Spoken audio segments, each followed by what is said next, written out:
Hi, I'm Holly. And I'm Lauren. And this is our voiceover evaluation. The real burning fire in the pub is to create a tense atmosphere. The blur at the end was a deliberate filming technique to enable us to make a smooth fade to the next clip. The tracking shot of Lauren takes place in the pub. These shots were deliberately cross-cut with shots of Amy tossing and turning in bed to help the audience make the flashback link between the two.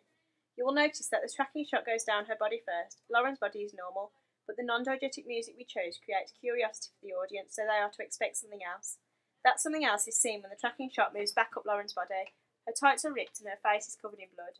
We thought the shot of the stairs moving up went well with the upwards tracking shot, as the pace of the movement and the direction fit together very well. Lauren's clothing was particularly revealing, as women are stereotypically seen as sex symbols. The shots of the stairs and the bedroom were not intended to give the impression of someone in the house with Amy, just to show where she was. We felt the bumpy movement of the point of view shot worked best. Behind all this, there's an example of non-diegetic sound with a drone. This creates a tense atmosphere. When it gets to the tracking shot getting towards Amy's head, the speed of the shot gets quicker and the drone becomes a high-pitched screech, creating the realisation of a dramatic occurrence. This leads to the diegetic sound of Lauren screaming, overlapped with Amy waking up from a scream. We used a burning candle to represent life. As you will see at the end of the opening, the candle is blown out to show Lauren's death.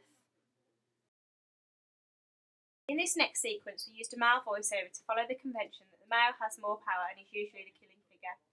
We showed the two girls dancing and being happy to represent binary opposites because the audience know that happiness is going to change.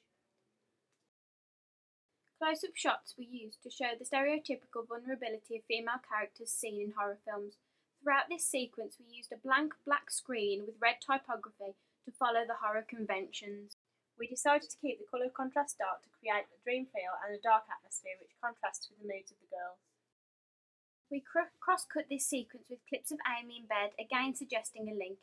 This is intended to give the impression that Amy is thinking about the male character, but also viewing the sequence seen in her own head.